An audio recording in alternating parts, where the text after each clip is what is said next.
जय गुरु। कल मैंने यहाँ आके ठाकुर जी का कुछ बातें बोले थे।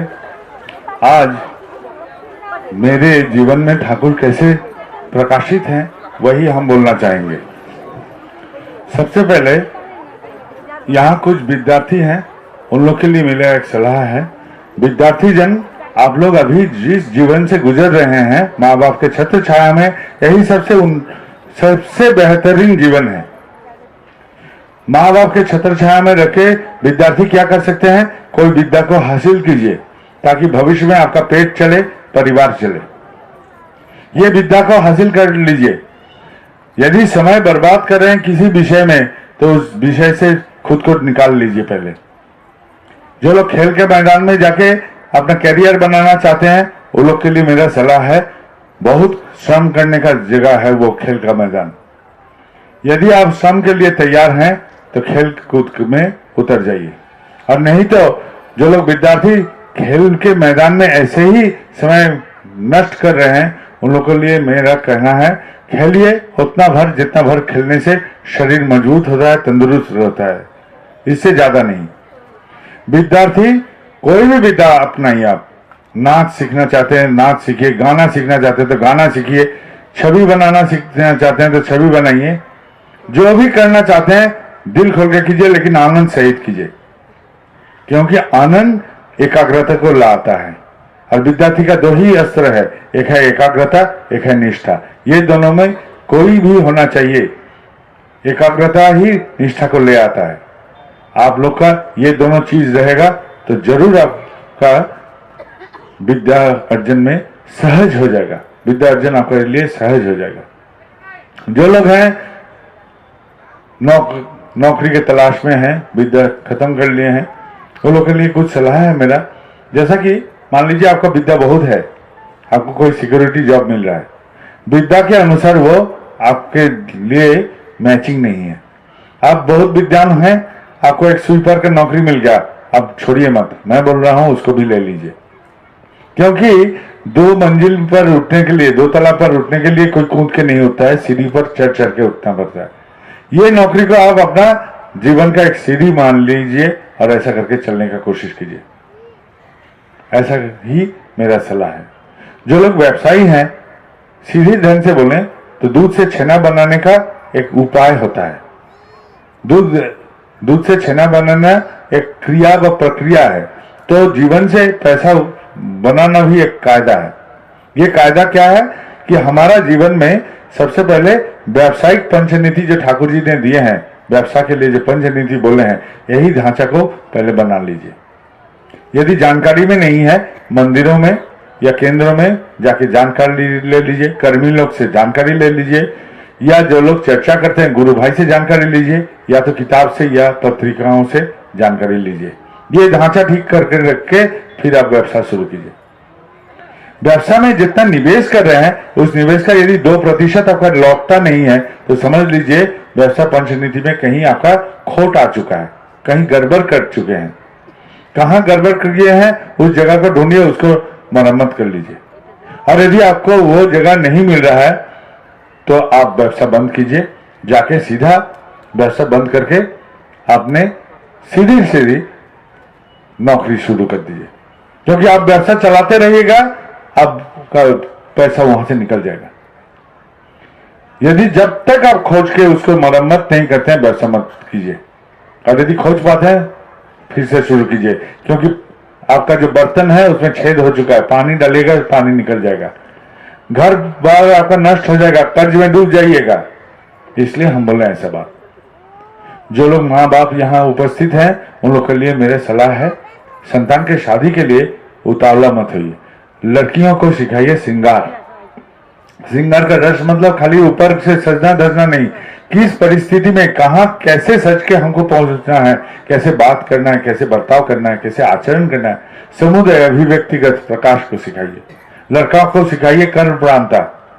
और फिर क्या कीजिएगा, अपने सारे रिश्तेदारों को बोलिए, हितैषी जन को बोलिए, सजाति के आदमियों को बोलिए, ठीक है आपका संजोग आ जाएगा। बच्चे के शादी के लिए आपको इतने टेंशन लेना नहीं पड़ेगा। जो लोग यहाँ आप लोग के बीच में अस्वस्थ हैं उनके लिए मेरा एक सलाह है। आश्रम में, मेरे आश्रम, हम लोग के जो आश्रम के पीछे के जो गांव है, उस गांव से कोई आदमी आया था। वो लड़का नियमित आता है आश्रम में काम के लिए, और बोला कि उसका बेटा बीमार पड़ गया है। 7-8 साल का बेटा बीमार पड़ के बिस्तर पर लेटा हुआ था। अब जब लेटा हुआ था तो उस वक्त हम बहुत इलाज करवाया, बहुत कोशिश किया, लेकिन बीमार ठीक नहीं हुआ। बीमार ठीक नहीं होने से क्या हुआ, वो आके लाचार हो गया, हमको आके बोलता है कुछ मदद कीजिए, क्या करें, हमको कुछ सुझाव नहीं रहा। तो मैंने बोला, वो जो ऐसा बोल रहा है, लड़का जैसा बोल रहा है, इंटरनेट खोल के देख क्या बोल रहा है। इंटरनेट को खोला गया, इंटरनेट ने उस अनुसार जैसा जैसा बोलते गया, उसको दबा के जो रोग निर्णय किया, वो रोग का चिकित्सा एलोपैथी शास्त्र में नहीं था। एलोपैथी शास्त्र में उस रोग का कोई चिकित्सा नहीं था। भुवनेश्वर में यहाँ एक आयुर्वेदिक कॉलेज में एक शिक्षक हैं, उनको हमने खबर भेजवा, तो आयुर्वेदिक मत से उन्होंने कुछ दवा बोल दिया फोन पर। अब देवघर बाजार में वो दवा प्राप्त किया गया, लड़का को दे दिया गया, बोला कि तुम्हारा बेटा को खिलाओ। जो बेटा इतना दिन से खेलकूद के अस्वस्थ होकर बिस्तर पर पड़ा हुआ था इतना दिन से, वही दवा 7 दिन में उसको फिर खेलकूद के मैदान में लौटा दिया, सुस्त हो गया। तो पहले मेरा कहना है, रोग के विषय में खुद जानिए। डॉक्टर क्या बोल रहा है वो तो बड़ी बात है, लेकिन आप भी जानिए क्या खाना चाहिए, क्या नहीं खाना चाहिए, कैसे करना चाहिए, कैसे नहीं करना चाहिए, आदि समुदाय बात को आप जानिए। इंटरनेट खोलना सबका बस की बात नहीं है, लेकिन घर के बच्चे लोग जानते हैं, वो लोग माहिर हैं, शातिर हैं, इसमें उस लोग एक्सपर्ट हैं, उन लोग का मदद लीजिए। वो लोग ही आपको जानकारी दे देगा कि आपको क्या क्या करना है, क्या नहीं करना है, इंटरनेट क्या बोल रहा है, उसमें ज्ञान का सारे नुस्खे दिया जाता है। और फिर क्या कीजिएगा, एक डॉक्टर के पास जाइए, डॉक्टर के पास जाके अपना रोग के विषय में सलाह मशवरा कीजिए। अभी चेन्नई जाना है, अभी दिल्ली जाना है, इतना बड़ा बड़ा मत सोचिए, पहले नजदीकी जो डॉक्टर हैं उन लोग का सलाह लीजिए। फिर क्या कीजिए, आनंद में रहिए। आनंद में जो नहीं रहता है उसका रोग कभी उसके पास से नहीं भागता है। अब आनंद में रहने का एक उपाय भी हमको तो खोजना है। मैं आनंद में क्यों रहना चाहता हूं, क्योंकि हर प्राण जितना भी है, जो भी नौकरी करता है, जो भी जहां जैसा है काम करता है, जो खेती बाड़ी करता है, जो भी करता है, सब आनंद में रहना चाहता है। सब कोई आनंद में रहना चाहते हैं हम लोग, क्योंकि सत्ता सच्चिदानंद में, मतलब मेरा अस्तित्व आनंद में रहना चाहता है। और हम लोग को क्या बोलता है, मनुष्य। मनुष्य मतलब मेरा मान है और होश है। मान मतलब मेरा अस्तित्व संबंध में मेरा ज्ञान है, और मेरे अस्तित्व के लिए कौन हित है कौन अहित है, ये भी हमको ज्ञान है। जिसका खुद का अस्तित्व कायम रखने के लिए किसके लिए हितदायक है कौन अहित है, ये ज्ञान जो जो प्राणी रखता है वही मनुष्य है। और ये जो जीव जंतु हम देखते हैं जानवर से, हम इंसान भी तो एक जानवर है, इसमें फर्क क्या है। जीव जंतु आहार निद्रा मैथुन से खुश होता है, लेकिन हम मनुष्य, हमारे पास एक यंत्र है, उसको कहते हैं मन। हम लोग जिस अवस्था में हैं उस अवस्था से बेहतर रहने के लिए कोशिश करते हैं, सोचते हैं जिंदगी जैसा है उससे कैसे बेहतर बनाया जाए, मैं जिस अवस्था में हूं उस अवस्था से कैसे बेहतर बनाऊं, यही हम लोग का सोच रहता है, ये मन है। और हम लोग क्या करते हैं, संसार का चित्र कैसा रहता है, संसार का चित्र रहता है स्वार्थ मुताबिक। एक परिवार में एक पति अपना स्वार्थ जताता है, हमको ये ऐसा ये ही चाहिए। एक पत्नी बोलती है हमको ये चीज ऐसा ही चाहिए, बेटा बोलता है हमको ये चीज ऐसा ही चाहिए, बेटी बोलती है हमको ये चीज ऐसा चाहिए, दबे दबे गले से भी बोलती है तो बोलती है। लेकिन हम लोग संसार में स्वार्थ का पूर्ण करने आए हैं, ऐसा जैसा चित्र है। और हृदय तो कोई भी खोलते नहीं है, क्योंकि शादी के शुरुआत में एक पति पत्नी में आवाज होता है फिश, फिश, फिश, फिश। वही पति पत्नी में कुछ दिन जाने के बाद आवाज होते रहता है how how how how how. तो हृदय की दूरियां पैदा हो जाती है। शारीरिक रूप से तो हम लोग नजदीक में रहते हैं, लेकिन हृदय का दूरी हो जाती है। संसार में भी दो मित्र जब मिलता है, मन को छुपा के उतना भर ही बात करते हैं जितना भर बात करने से हम लोग में टक्कर नहीं लग जाए। मन खोल नहीं सकते हैं हम लोग। यहां तक पति पत्नी भी मन नहीं खोलता है, पूरा मन खोलेगा तो टक्कर लग जाता है। बच्चे भी अपना मन खोल के बोलता नहीं है, टक्कर लग जाता है। भाई बहन में प्रेम का बंधन नहीं है, टक्कर लग जाता है। कोई कोई सहन नहीं कर पाता है। बेटा आके बोलता है कि हम नशा करके आए, तो ऐसा चिल्लाना शुरू कर दिया, बेटा चुप गया, अब चुप चुप के नशा करेगा। बेटी आके बोलता है हमको वो लड़का पसंद है, तो बोला तो ऐसा बवाल हो गया घर में कि बेटी अब मन खोल ही नहीं सकता है, मन छुपा लिया है।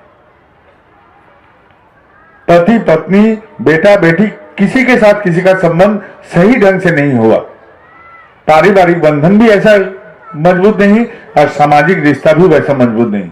जिसको मित्र बोलते हैं उसमें भी हम लोग बचा बचा के अपना आचरण करते हैं, हृदय खोल के नहीं, क्योंकि करने से ही कहां संघात लग जाएगा।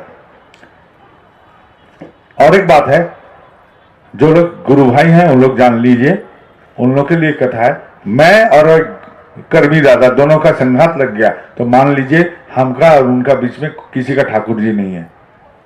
दोनों कर्मी में संघात लग रहा है, दोनों में ठाकुर नहीं है। मान लीजिए ढाल में दो गाड़ी को टक्कर देने के लिए छोड़ा गया तो दोनों गाड़ी टक्कर जाएगा, क्योंकि उसमें कोई चालक नहीं है। और यदि एक गाड़ी में भी चालक रहेगा वो टक्कर से बचा लेगा, चाहे वो ब्रेक मार के हो चाहे रुक के हो, वो ढाल में जाके वो टक्कर से वो बचा देगा खुद का गाड़ी। तो इसका मतलब है दोनों कर्मी में टक्कर तब नहीं लग सकता यदि एक के पास कर्मी है, एक के पास ठाकुर है और एक के पास नहीं है, तभी टक्कर नहीं लगेगा। और दोनों के पास नहीं रहेगा तो टक्कर जरूर लगेगा, एकदम मान लीजिए। दोनों ठाकुर का प्रतिष्ठा नहीं कर रहे हैं, स्वार्थ का कहीं प्रतिष्ठा हो रहा है। बातचीत में ये बात मैंने आप लोग को बोला, एक सुझाव दिया। और एक बात है, सीधे ढंग से बोले, हम लोग का सामाजिक चित्र ऐसा है, बेटा को हम लोग बोलते हैं ए बेटा सच बोल। कोई पैसा मांगने आ गया घर में तो उसी बेटा को हम लोग बोलते हैं जा बेटा बोल दे बाप घर में नहीं है। मां कहती है बाप बुजुर्ग है उनका कहना मान, वही मां को देखते हैं रात को बाप से झगड़ रहा है और बेटा क्या सोचा, अच्छा बात सुनो मन कुछ करो। यही सामाजिक चित्र से बेटा को हम बनाने चले थे मधुमक्खी, जो मधु संग्रह करके मेरे घर के लिए लाएगा, वही बेटा अब जाके मल मक्खी बैठा है पैखाना संग्रह करके लाता है। अच्छा स्कूल में दिए वो गाली सीख के आएगा, मंद आचरण सीख के आएगा, एक दिन नशा भी सीख के आएगा। बड़ा ऑफिसर बना घूसखोर बना, बहुत क्षमता दिया गया, वो क्षमता का अपव्यवहार करके वो शोषक बन गया, सबका सताने वाला बन गया। ऐसा ही चित्र होता है, ऐसे पैदेश जो है वो लोग का ऐसा ही चित्र होता है, ऐसा ही होगा, इससे अलावा कुछ नहीं हो सकता है। इसका ही कुछ अंतर्भेद होगा लेकिन मूल यही होगा। इस अवस्था से हम लोग क्या करना चाहते हैं, हम लोग निष्कृति पाना चाहते हैं। सबसे पहले जिंदगी क्या है उसके बारे में हम लोग सोचें। जिंदगी है एक तेज धार नदी जैसा। नदी में यदि नाव तेज धार में रखा जाए तो पार में एक गाछ है उसके साथ बांध के रखते हैं, बांध के जो रखते हैं तो उससे क्या होगा, नाव हिलेगा डुलेगा लेकिन भागेगा नहीं। ये जो बंधन है इसी को कहते हैं दीक्षा। यदि बंधन टूट जाता है तो पूरा नाव उस बहाव में उस स्रोत में जाके जल प्रपात में गिर के चूर हो सकता है। अब पूछना है कि दीक्षा क्यों ले। एक गाय अपना साथी सब चला गया उसके मालिक के साथ, लेकिन वो रह गया जंगल के किनारे घास खाने का लालच में। अंधेरा जब छाया एक बाघ निकला उसको पकड़ने, देखा कि गाय सामने में है, गाय के पीछे किया, गाय दौड़ के भागने गया तो एक कचरे में जाके फंस गया। अब बाघ भी उसको पकड़ने के लिए कूदा जैसा तो जाके वो भी कचरे में फंस गया।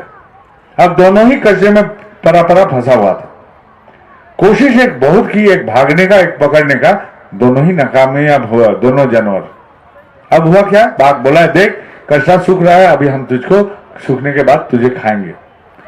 गाय ने हंसना शुरू कर दिया, अरे तू क्या खाएगा हमको, मेरा कान जो खड़ा है, हम आवाज मिल रहा है घंटे का शंख का, यानी कि मेरा मालिक मेरे घर नहीं लौटा खोजने के लिए आ रहे हैं। मेरा मालिक तो हमको उठा के यहां से ले जाएंगे, और साथ ही जो लोग हैं मालिक के, वो लोग के पास भाला है, लाठी है, तेरा क्या अवस्था करेगा वो लोग। तो सबसे पहले यही कारण से हम लोग दीक्षा लेते हैं, रक्षा पाने के लिए। हम लोग का सबसे बड़ा क्षति कहां होता है? मन में। शरीर में कहीं नुकसान नहीं होता है। बाप मरता है तो शरीर में कोई नुकसान नहीं, मन में होता है। मां मरती है तो कहीं नुकसान नहीं, मन में होता है। बेटा का कुछ हो जाता है तो कहां जाके चोट लगता है? मन में। इस मन को रक्षा करना जरूरी होता है। इस मन को रक्षा करने के लिए ही दीक्षा आवश्यक है।